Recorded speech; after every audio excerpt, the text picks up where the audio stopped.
Je fais le saut à chaque fois. Donc, évidemment, ce n'est pas moi qui va vous donner des conseils pour planifier des dons avec vos assurances vie. Nous avons une spécialiste et c'est Sylvie Mignot, qui est une conseillère en sécurité financière depuis une vingtaine d'années, en fait, chez Desjardins. C'est aussi une diplômée de l'UQO. Donc, c'est elle qui va nous partager son savoir-faire. Si vous avez des questions tout au long de la présentation, n'hésitez pas à vous servir du chat, la petite bulle conversée dans Zoom. Et moi, je vais m'assurer que vos questions sont relayées à Mme Mignot pour qu'on puisse répondre à toutes vos interrogations. Donc, Mme Mignot, je vous cède la parole pour que vous puissiez nous présenter votre plan de match. Votre micro est fermé.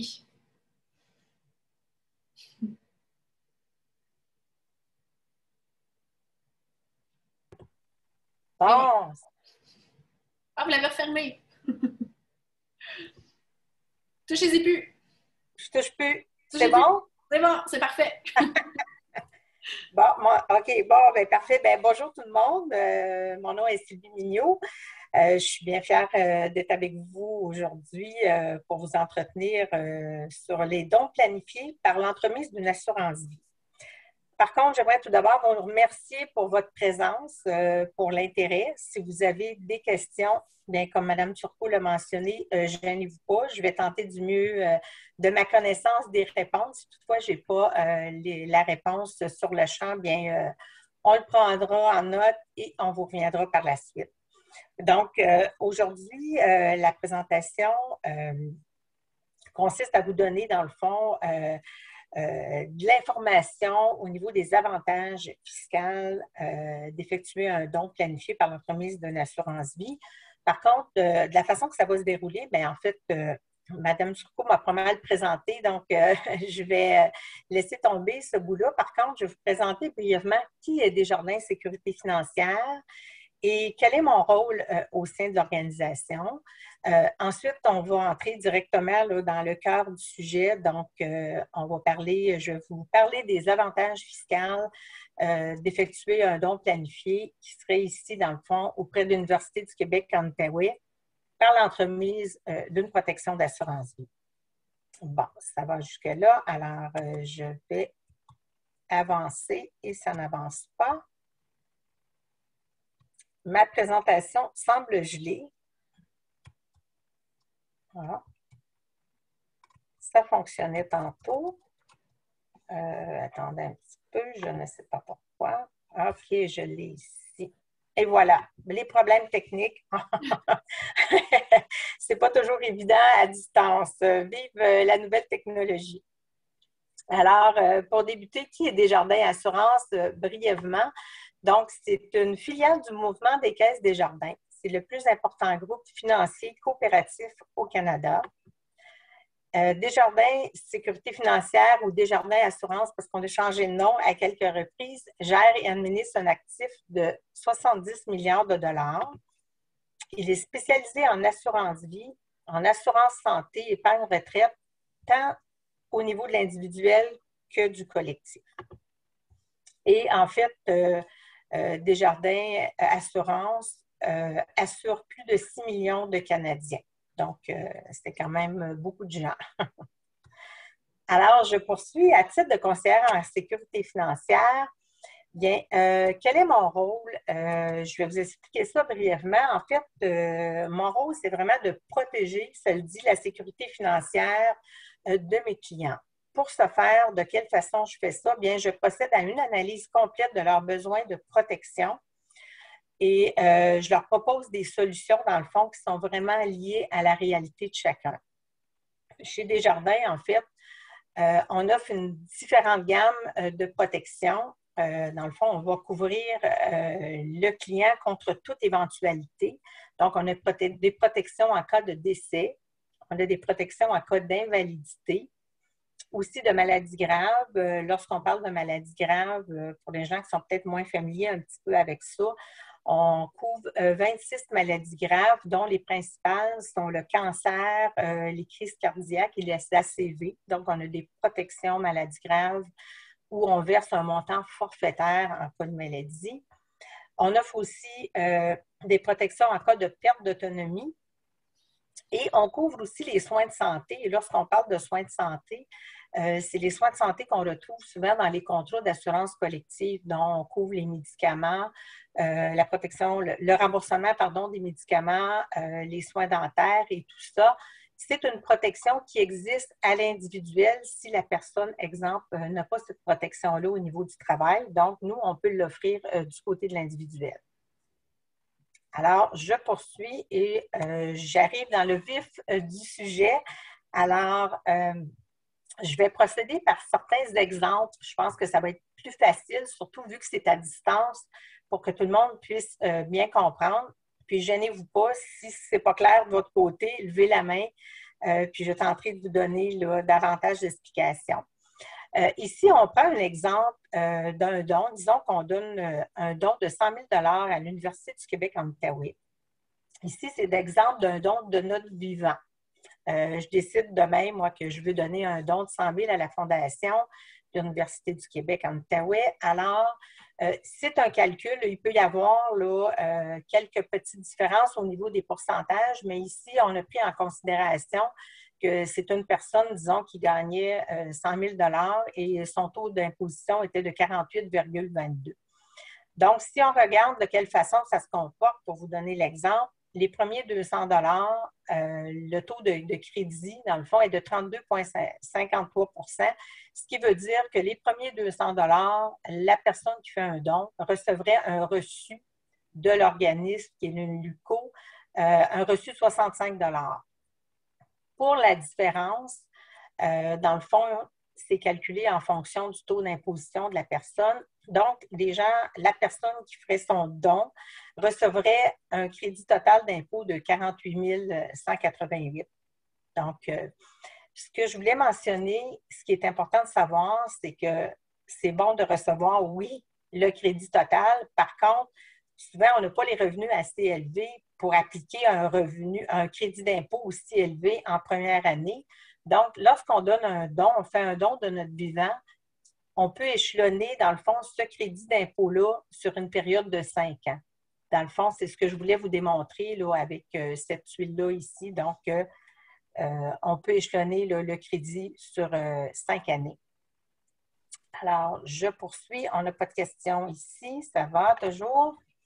Alors, un don planifié par l'entremise d'une assurance vie. On dit que certains clients désirent atteindre leur objectif philanthropique, donc de donner à un organisme qui nous tient à cœur, mais tout en bénéficiant d'avantages fiscaux.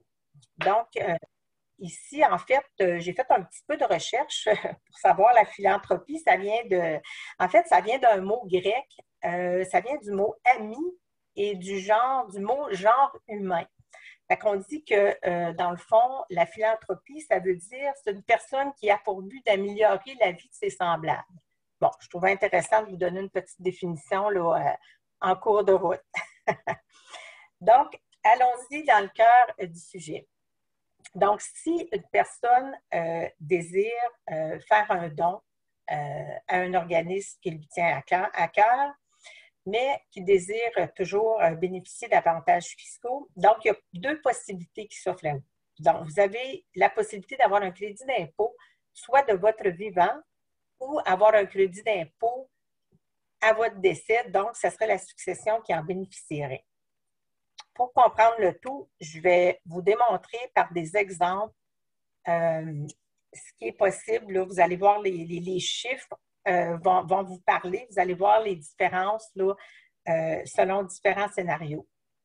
Donc ici, j'ai pris tout simplement un exemple d'un don planifié par l'entremise d'une assurance vie. On a pris un monsieur qui avait 60 ans, dont son revenu annuel est de 100 000. On dit que monsieur désire laisser un montant de 100 000 en don à la fondation de l'UCO, parce que cet organisme-là lui tient à cœur. Donc, après avoir fait l'analyse de ses besoins de protection et tout ça, l'analyse a démontré que ce monsieur-là, au décès, il y aurait un 100 000 d'impôts, sa succession aurait un 100 000 d'impôts à payer. Donc, pour contrer le tout et pour, en fait, réaliser ses objectifs, on dit Monsieur Tremblay, il a envisagé, lui, de souscrire à un contrat d'assurance vie qui va être payable pendant 10 ans. OK? On a différentes périodes. Il peut décider de le payer sur 10 ans, sur 15 ans, sur 20 ans. Mais souvent, lorsque les gens désirent donner un don, habituellement, ils vont prendre une police qui est échelonnée sur une période de 10 ans. Dans le fond, c'est la moyenne qu'on retrouve. Donc, ici, la personne va payer son contrat d'assurance vie pendant 10 ans pour une protection de 100 000 $. Donc, sa prime annuelle serait de 6 110 qu'il va payer à chaque année sur une période de 10 ans. Alors, si je poursuis avec des exemples, puis ici, le tableau, je ne sais pas si on peut le grossir parce que je ne sais pas si vous voyez bien, mais tout de même, je vais vous l'expliquer. Donc, ici, on a pris en considération que la personne avait un taux d'imposition de 48,22 %. Donc, si on regarde, on a 3 scénarios. On a un premier scénario dans lequel la personne décide, toujours au décès. Dans les 3 scénarios, le don est versé au décès en passant. Et dans le premier scénario, on n'a pas d'assurance vie. Dans le deuxième scénario, la personne a adhéré à une assurance vie et désire de son vivant de se prévaloir des crédits d'impôt. Et dans le scénario 3, c'est la succession qui va bénéficier du crédit d'impôt. Donc, je ne sais pas si c'est clair là, pour tout le monde à partir de ce tableau-là. Est-ce que tu peux me dire, Geneviève, est-ce que vous voyez bien ou si c'est très petit?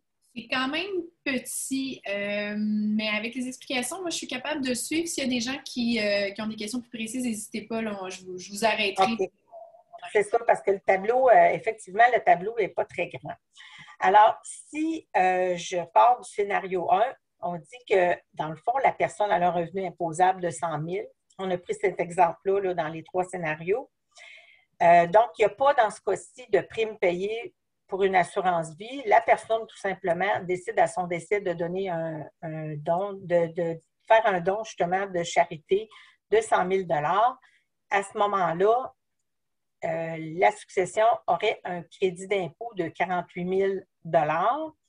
Donc, le coût net pour avoir effectué le don revient à 51 811. Je ne sais pas si c'est clair pour tout le monde. C'est vraiment de faire un don sans qu'il y ait du tout là, de protection au niveau d'assurance vie. Donc, le don va avoir coûté au bout de la ligne, ça va avoir coûté 51 000 pour effectuer un don de 100 000. On parle de quelqu'un qui avait un bon compte épargne. Tout à fait. Tout à fait. Si on regarde dans le scénario 2, dans le scénario 2, ici, en fait, je vais expliquer le tableau dans le haut par la suite, mais on prend le même exemple. C'est une personne qui a un revenu de 100 000 et cette personne-là va payer pendant 10 ans de temps une prime de 6 110 $ pour la protection d'assurance vie de 100 000 $. Donc, elle va recevoir, la personne, à chaque année, dans le scénario 2, un reçu d'impôt pour les primes qu'elle va avoir payées pour son contrat d'assurance vie. Donc, le reçu d'impôt total va être de 61 110 dans ce cas-ci. Dans ce cas-ci, dans le scénario 2, la personne va de son vivant, dans le fond, recevoir les crédits d'impôt qu'elle va pouvoir appliquer annuellement pendant 10 ans sur son rapport d'impôt. Et dans le fond, le crédit d'impôt pour don va être de 21 150. Donc, le coût net du don va lui avoir coûté à cette personne-là pour faire un don de 100 000. Compte tenu des crédits d'impôt, le don va lui avoir coûté 31 954. Par contre, dans le scénario 2, ce qui est important de mentionner, c'est que dans ce cas-ci, avec un scénario comme ça, c'est que c'est l'organisme qui est preneur et bénéficiaire du contrat. Et bien sûr, c'est la personne qui est assurée qui va payer les primes. Donc, dans ce cas-ci, dans le scénario 2, l'organisme est sécurisé au niveau du montant de protection qu'il va recevoir. Donc, je ne sais pas si c'est clair pour tout le monde, là. Donc, dans le scénario 2, OK, la personne, le preneur, dans le fond du contrat, c'est l'organisme. et le bénéficiaire aussi. Donc, on dit le preneur ou le titulaire, là, nous autres, on dit le preneur du contrat. Et la personne assurée, c'est cette personne-là qui va recevoir les crédits d'impôt en fonction de la prime payée. Si on regarde le troisième scénario, le scénario 3, ici, ce qui est différent, c'est que c'est la succession ici qui va, dans le fond, recevoir le crédit d'impôt. Donc ici, moi, ça cache un petit peu là, avec les noms, je ne vois pas tout. Je ne vois pas toutes mes cases, mais dans le scénario 3, c'est la personne comme telle qui fait le don, qui est preneur du contrat. Donc, dans le scénario 3, oui, c'est avantageux si la personne n'a pas besoin des crédits d'impôt de son vivant, si elle fait un don, elle peut l'appliquer à sa succession. Fait que si on voit au niveau des chiffres, bien, c'est sûr que si la personne de son vivant veut faire un don à l'université et qu'elle désire, elle fait un don, puis elle désire que ce soit sa succession qui soit, dans le fond, la succession reçoive, pardon, le crédit d'impôt. Le crédit, c'est le montant du don qui est crédité lorsque c'est la succession qui reçoit le crédit versus le scénario 2 où c'est vraiment la prime payée pour le contrat d'assurance vie qui entre en ligne de compte pour le crédit d'impôt. Donc, dans le scénario 3, le don de 100 000 va avoir coûté 12 921 $. Je ne sais pas si c'est clair. C'est clair pour tout le monde. Je pourrais continuer puis expliquer davantage. Là, je vais y aller peut-être un petit peu plus loin, puis on reviendra au tableau là, s'il y a des questions. Parce que dans le scénario 3, ce qui peut arriver, c'est que compte tenu que le preneur, c'est la personne qui est assurée, dans ce cas-ci, c'est certain que le bénéficiaire pourrait être modifié en cours de route. Donc, ce ne serait peut-être pas certain. Dans le fond, c'est peut-être moins sécurisant pour l'organisme de procéder ainsi, alors que dans le scénario 2, il y a le propriétaire du contrat, c'est l'organisme et les propriétaires, puis les bénéficiaires en même temps. Alors, je vais poursuivre. Ça va peut-être être un petit peu plus clair. Tu n'as pas de questions? Pour résumer, dans le fond, c'est vraiment dans le scénario 2, parce que si on veut être certain que l'organisme de notre choix reçoive pleinement la somme, bon, évidemment, si on est vivant, je comprends qu'on peut s'assurer que notre don se rende, mais en cas, si on veut faire un don à notre décès, c'est une des façons de s'assurer que ça se rende là. Oui. Par contre, dans le scénario 3, bien, c'est certain que si la personne a pris la peine de prendre une assurance vie dans l'optique de donner un montant à la fondation, il peut y avoir une modification en cours de route, mais habituellement, les gens ne font pas de changement là, de ce côté-là. Mais je trouve que c'est important de le mentionner. Mm-hmm. Alors, si je poursuis, on dit que lorsque la personne fait un don de son vivant, bon, bien, ce qui est avantageux pour le donateur, dans le fond, c'est que le donateur va recevoir un reçu annuel pour don qui va correspondre, dans le fond, je parle du scénario 2 ici, qui va correspondre, dans le fond, aux primes qui ont été payées. Donc, à chaque année, pendant 10 ans de temps, vous allez recevoir de la Fondation un reçu d'impôt. Donc, ça va réduire, bien sûr, ça va de soi, la charge fiscale du vivant de la personne. Pour l'organisme, bien, dans le fond, il y a une garantie de recevoir le don parce que l'organisme est bénéficiaire du montant d'assurance vie qui était prévu. Ici, dans ce cas-ci, c'était 100 000. Puis, il peut planifier aussi des choses au niveau de l'avenir parce qu'il va savoir qu'à un moment donné, il va avoir une garantie de recevoir ce don-là. Donc, ça, c'est en fait un avantage là, du vivant. Si on regarde au décès, si on regarde le scénario 3, à ce moment-là, le donateur, bien lui, en fait, il a la flexibilité en conservant la propriété du contrat, bien, il demeure maître de ses décisions. Donc, c'est sûr qu'il peut effectuer des changements au niveau du bénéficiaire dans le temps s'il le désire. Donc, c'est quand même important là, de le mentionner de ce côté-là.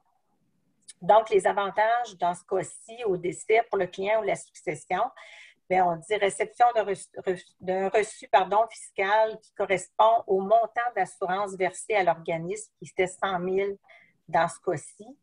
Et bon, ça réduit, ça va de soi la charge fiscale au décès. Et bon, ça permet de préserver la valeur du patrimoine qui est légué compte tenu du reçu d'impôt qui va être versé à la succession. Et on mentionne aussi au décès, bien, la stratégie, naturellement, s'il n'y a pas changement de bénéficiaire, bien, l'organisme va recevoir le montant d'assurance vie qui va être totalement libre d'impôt au décès du défunt. Donc, en fait, en résumé, cette stratégie-là, par rapport à adhérer à un contrat d'assurance vie pour faire un don à un organisme de notre choix. Bon, on a la liberté, oui, de choisir l'organisme de bienfaisance qui nous tient à cœur. Ici, ce serait l'Université du Québec en Outaouais. Ça nous permet d'atteindre les objectifs philanthropiques en bénéficiant d'avantages fiscaux. On peut donner souvent un don d'une plus grande valeur parce que vu qu'on a adhéré à un contrat d'assurance vie, bien, ça nous a coûté moins cher que si on donnait un 100 000 directement, un montant de 100 000 directement comme ça en don. On l'a vu dans les 3 exemples que les crédits d'impôt sont quand même intéressants, là, soit du vivant ou par rapport à la succession. On a des versements périodiques abordables. Bon, ici, abordable, ça dépend aussi de l'âge. Ici, j'ai donné un exemple. Là, on avait un monsieur de 60 ans. Par contre, on sait qu'au niveau des assurances vie, on a différentes bandes de taux, on a différents produits. Tout est, en fait, c'est du cas par cas. Donc, ici, un calcul individuel peut être fait là, dépendamment du montant du don qui veut être donné. Et dans le fond, ça contribue à l'édification d'un monde meilleur, donc à construire un monde meilleur en ayant fait un don à l'organisme qui nous tient à cœur. Je trouve ça intéressant. Vous mentionnez évidemment que le coût d'une assurance dépend, bon, évidemment, de l'âge et tout ça. Il y a plein de facteurs qui viennent entrer pour la prime. Donc, finalement, ça pourrait être un genre de produit qu'on aurait avantage à considérer plus jeune que plus tard. Tout à fait, effectivement, parce qu'il n'y a pas d'âge pour faire un don. Souvent, c'est le budget qui nous en empêche. Mais effectivement, c'est pour ça que je mentionne que c'est vraiment du cas par cas. On doit faire une analyse pour chaque personne, dans le fond, intéressée et ça va leur permettre là, de voir quelle serait la situation s'ils seraient intéressés d'adhérer à un contrat d'assurance vie dont l'objectif est de faire un don là, à l'organisme de son choix. Mm-hmm. Mais de profiter, parce que bon, ce qu'on comprend, c'est qu'on profite tout de suite des déductions fiscales tout le temps qu'on paye cette prime-là. Fait que ça peut être intéressant aussi à quelqu'un qui n'est pas nécessairement qui est au début de carrière, au milieu de carrière, qu'à la fin aussi, ça peut avoir d'autres avantages. Là. Certainement, absolument, absolument. Puis ce qui est intéressant, c'est que le contrat aussi n'est pas payable à vie. Là. Le contrat va être payable bien souvent, comme je mentionnais tantôt, sur une période de 10 ans. Parfois, on voit 15 ans, moins sur une période de 20 ans. Mais habituellement, sur 10 ou 15 ans, bon, les gens vont recevoir des crédits d'impôt pendant les années de paiement. Puis par la suite, le contrat est payé pour toute la vie durant, là, si je peux mentionner ça ainsi. Et pour établir cette stratégie-là, c'est avec c'est un conseiller, comment on débute? On va notre comptable, un conseiller financier, parce que c'est intéressant, mais comme vous dites, il y a tellement de cas par cas. Donc, comment on démarre ce processus-là si on va avoir la meilleure stratégie? Là? Bien, en fait, c'est certain que souvent les gens vont en premier lieu faire affaire avec leur comptable. Ils vont au départ leur en parler, discuter avec eux. Et c'est certain, pour adhérer à un contrat d'assurance vie et d'avoir en fait des recommandations, nous, à titre de conseiller en sécurité financière, on est en mesure, on est outillé, on est habilité à donner de l'information, en fait, à savoir quels sont les impacts, que ce soit positif ou négatif par rapport à tout ça. Donc, on est en mesure, chez Desjardins, à titre de conseiller en sécurité financière, de bien recommander et d'informer, dans le fond, le client sur tous les aspects fiscaux, d'effectuer, le fait d'effectuer un don à un organisme par l'entremise d'une assurance vie, ça se fait quand même assez souvent. D'accord. Merci. Donc, je ne sais pas s'il y a d'autres questions, commentaires. C'est trop clair. C'est les gens... C'est trop clair, mon Dieu. C'est trop clair ou ça ne l'est pas du tout? Moi, je pense que c'était très clair. Bien, en fait, c'est ça. Si les gens ont des questions, des fois, c'est pas tout de suite. Des fois, on en jase, puis on a des questions par la suite. Bien, j'invite les gens soit à m'appeler directement. J'ai mon cellulaire là, sur la toile présentement et mon adresse courriel. Donc, les gens n'auraient pas à se gêner. Dans le fond, ça va me faire plaisir, ne serait-ce que pour leur donner de l'information là, par rapport à cette stratégie-là. Ben, je suis d'accord avec vous, c'est beaucoup je ne vais pas être la seule, il y a beaucoup de choses que j'ai appris, que j'ai entendu parler pour la première fois ce midi, donc souvent les gens vont continuer à y réfléchir puis voir un peu comment ça peut s'appliquer à eux. Ben, écoutez, s'il n'y a pas d'autres questions, ben, je vous remercie beaucoup, Mme Mignot. Je vais laisser André Larocque de la Fondation de l'UQO à prendre le mot de la fin. Alors, merci beaucoup, Sylvie, pour cette présentation. C'est le 3e webinaire qu'on présente depuis l'automne. On a parlé des dons planifiés via les legs testamentaires, via les dons d'action. Aujourd'hui, c'est un outil additionnel qu'on vous présentait via les polices d'assurance. C'est certain que ça peut sembler complexe, mais en même temps, ce qui est intéressant, c'est que c'est une façon additionnelle d'appuyer puis d'encourager un organisme à but non lucratif de son choix. Par hasard, c'est la Fondation de l'UQO, on est très content de ça. Donc, merci beaucoup Sylvie. Merci à Desjardins qui est un partenaire de tous les instants de la Fondation depuis notre création il y a 34 ans. Merci beaucoup Geneviève, à toi aussi. C'est ton 3e webinaire. Je pense que le danger commence à croître avec l'usage. Donc, ça commence à être intéressant. Je vais commencer à me prendre pour une conseillère. Non, c'est pas vrai. C'est bon, c'est bon. Alors, donc, c'était encore une fois très instructif d'apprendre que cet outil-là, cette possibilité-là, qu'on peut encourager un organisme de son choix si on choisit d'appuyer, de donner l'éducation supérieure en héritage pour ses proches, pour ses enfants, ses petits-enfants, pour sa famille et pour la région, tant mieux. Mais chose certaine, c'est que ça peut être avantageux fiscalement aussi. Alors, mais il faut, je pense, être bien accompagné là-dedans. Si vous avez des questions, des commentaires additionnels, n'hésitez pas à nous contacter à la Fondation. Vous pourrez avoir nos coordonnées en allant sur notre site web, voirgrandensemble.ca. Et en terminant, j'aimerais aussi remercier Kelly Leonardo et Milena Casastovar de la Fondation qui ont travaillé à la préparation et à la promotion aussi du webinaire d'aujourd'hui. Donc, merci beaucoup tout le monde pour votre présence et surtout, restez en forme. C'est ce qui compte. Merci à vous, M. Larocque. Merci à tout le monde de m'avoir écouté. Bonne journée. Bonne journée. Au revoir. Salut tout le monde. Merci.